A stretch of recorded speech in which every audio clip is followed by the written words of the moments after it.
The sterile fluorescent lights of Oakwood Middle School's music room cast a harsh glow on the tense scene unfolding. Miss Eleanor Vance, a teacher whose reputation for rigid discipline was only matched by her thinly veiled prejudice, fixed her gaze on Maya Sterling, a sixth-grade student whose quiet demeanor masked a hidden passion. Maya, a young black girl, felt perpetually unseen by Miss Vance, her talent for the piano consistently ignored, her presence minimized. Today, however, Miss Vance's indifference took a sinister turn.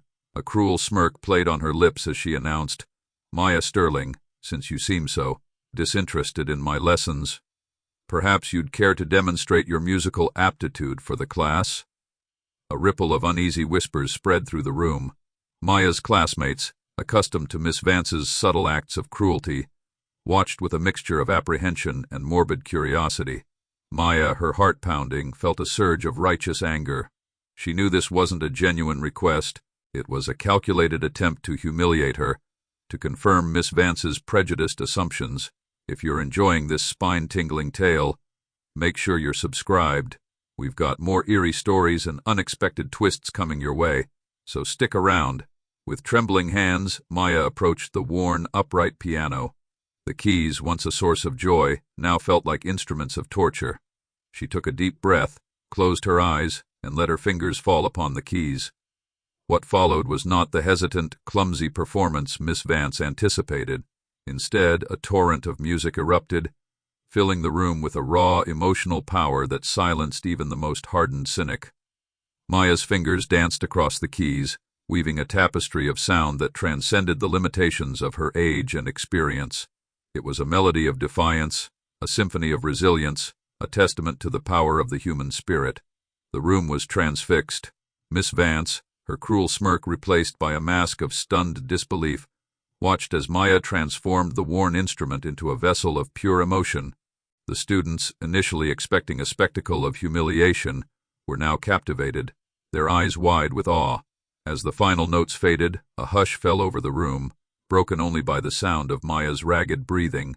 Then a wave of applause erupted, a thunderous ovation that shook the very foundations of the music room. Maya, her eyes still closed, felt a surge of vindication, a sense of triumph that washed over her like a tidal wave. Miss Vance, her face flushed with a mixture of anger and confusion, struggled to regain control. "That's quite enough," she stammered, her voice laced with a forced composure. But the moment had irrevocably shifted the dynamics of the room. Maya, her voice trembling but firm, turned to face Miss Vance. "You thought I couldn't play, didn't you?" she said, her eyes blazing with righteous anger. "You thought I was just some kid you could dismiss. But I'm not. I'm not invisible, and I won't be silenced." A tense silence descended upon the room. The students, emboldened by Maya's defiance, watched with bated breath, their loyalties shifting. Miss Vance, her authority challenged, felt a flicker of fear, a premonition of the consequences to come. Then, just as the tension reached its peak, a sudden jarring sound echoed through the room, a loud metallic clang, followed by a collective gasp.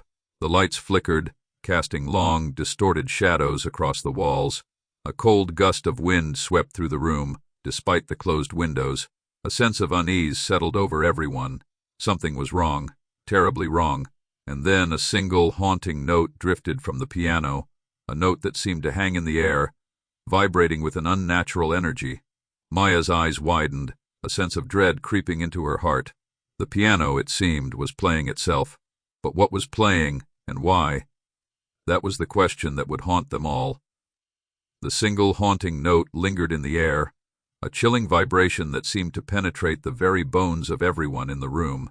Maya's eyes, wide with a mixture of fear and fascination, were fixed on the piano. The keys, previously still, began to move on their own, a slow, deliberate dance that defied logic and explanation.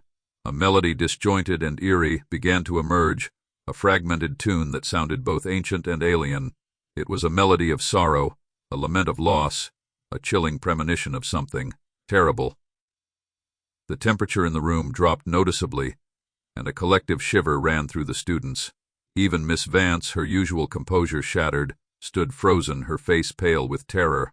The piano's self-playing grew more frantic, the notes escalating into a chaotic crescendo that seemed to shake the room.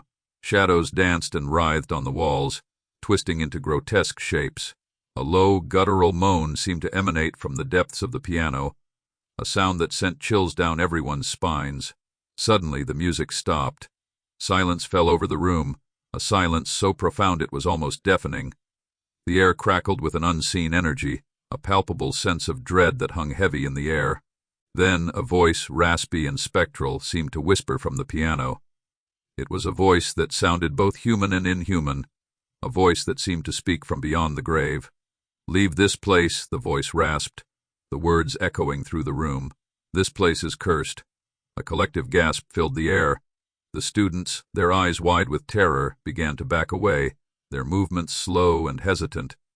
Miss Vance, her face contorted with fear, stumbled backward, her hand reaching out to clutch at the nearest student. Maya, however, felt a strange pull towards the piano. Despite the fear that gripped her, a sense of curiosity, a desire to understand the mystery unfolding before her, compelled her to move closer. She reached out a trembling hand and touched the cool, smooth surface of the piano.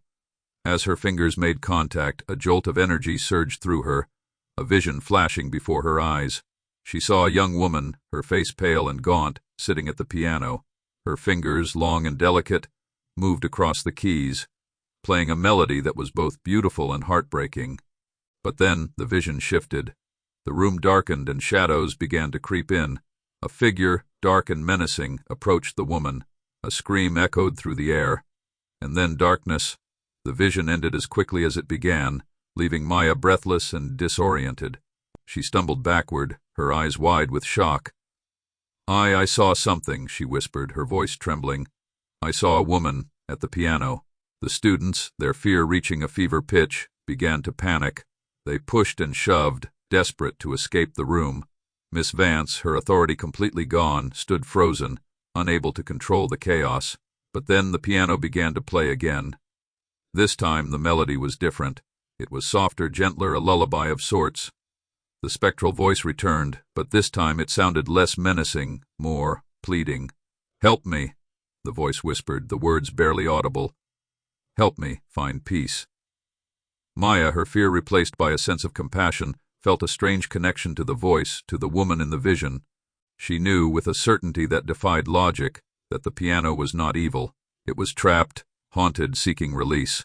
But how could she help it? What secrets did the piano hold? And what was the dark force that had silenced the woman in the vision? These questions hung in the air, unanswered, a chilling reminder that their ordeal was far from over. The soft, pleading melody from the piano hung in the air, a delicate counterpoint to the rising panic in the room. Maya, her mind racing, felt a strange sense of empathy for the spectral voice. "Help me, find peace," it had whispered, a plea that resonated deep within her. She looked around at her classmates, their faces etched with fear, their movements jerky and desperate. Miss Vance, still frozen in place, seemed to be in a state of shock. Maya knew that she had to take control, to find a way to calm the chaos and unravel the mystery. "Everyone stop," she called out, her voice surprisingly firm. "We need to calm down. We're not going to help anyone by panicking." Her words, though simple, had a calming effect. The students, their fear momentarily abated, turned to look at her, their eyes filled with a mixture of hope and uncertainty. "What do we do?" one of them whispered, his voice trembling. Maya took a deep breath, trying to organize her thoughts. "I don't know," she admitted, "but I think this piano wants us to understand something." She turned back to the instrument, her gaze fixed on the keys that still moved gently, playing the haunting lullaby. "The vision I saw, it felt like a memory," she said, her voice barely audible. "A memory of someone who played this piano, someone who needs our help." Miss Vance, her eyes slowly regaining focus, finally spoke. "Help it?" "It's a ghost," she stammered, her voice laced with disbelief. "We need to leave now. But what if we can help it find peace?" Maya countered, her voice filled with a quiet determination. "What if there's a reason it's still here?" A tense silence fell over the room.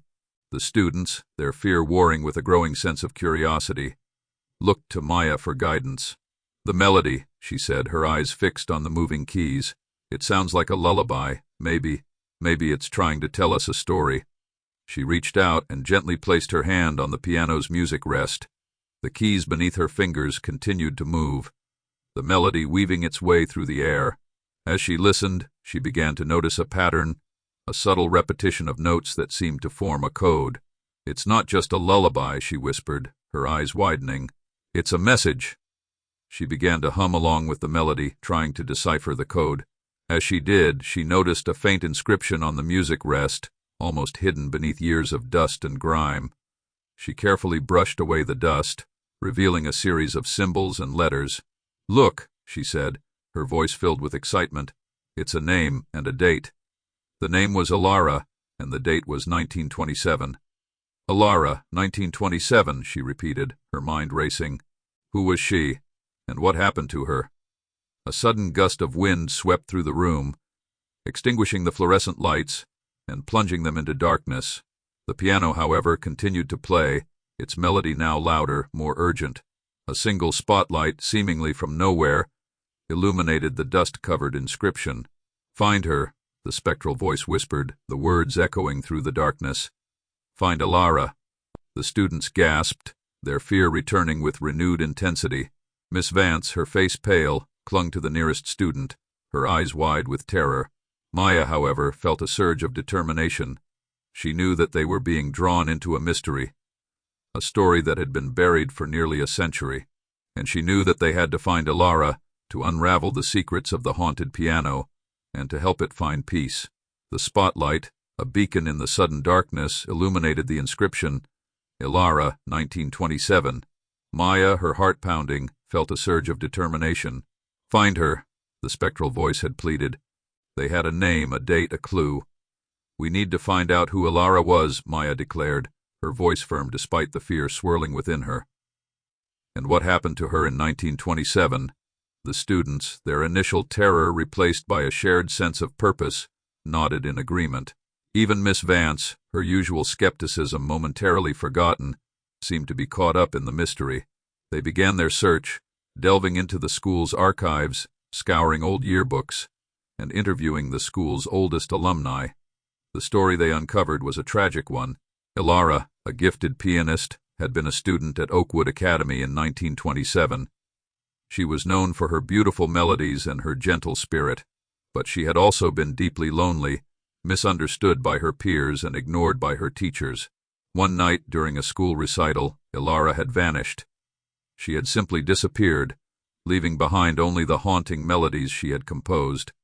The school, shrouded in a veil of secrecy, had never publicly acknowledged her disappearance, preferring to bury the past rather than confront it. As they pieced together Alara's story, the piano's melodies grew more insistent, more urgent. It was as if the instrument itself was urging them to uncover the truth, to bring Alara's story to light. They discovered a hidden room beneath the music room stage, a forgotten space where Alara had often practiced in solitude. Inside, they found her sheet music, her handwritten compositions filled with raw emotion and unspoken pain. And they found a hidden journal, its pages filled with Alara's thoughts and feelings, her hopes and dreams, her loneliness and despair. As Maya read Alara's final entry, a chilling realization dawned on her. Alara hadn't simply vanished. She had been silenced, her voice extinguished by the very institution that was supposed to nurture her talent. She had felt invisible, unheard, just like Maya had felt with Miss Vance. A surge of anger, a righteous indignation filled Maya. She understood Alara's pain, her frustration, her longing to be seen, to be heard. She wasn't just a ghost, Maya declared, her voice trembling with emotion. She was a person, a talented, beautiful person who was ignored and forgotten. At that moment the piano began to play a final melody, a hauntingly beautiful piece that echoed Alara's final composition. As the last note faded, a soft ethereal glow emanated from the piano, illuminating the room with a warm, comforting light. A spectral image of Alara appeared, her face pale but serene, her eyes filled with gratitude. She smiled at Maya, a smile that radiated peace and understanding. "Thank you," she whispered, her voice barely audible. "You remembered me. You gave me back my voice." The image of Alara faded, and the glow surrounding the piano subsided. The room was silent, filled with a sense of profound peace. The piano keys were still. Miss Vance, her face softened by the experience, approached Maya. I understand now," she said, her voice filled with remorse. "I was wrong. I was blind." The students, their hearts filled with a newfound empathy, gathered around Maya, their eyes filled with admiration. They had witnessed a miracle, a moment of profound connection that transcended time and space. From that day forward, Oakwood Middle School changed. Ilara's story became a symbol of remembrance, a reminder to listen, to understand, and to value every voice. The music room, once a place of fear and mystery, became a sanctuary of creativity and expression. And Maya, the girl who had dared to listen, became a symbol of hope, a testament to the power of empathy and the enduring strength of the human spirit.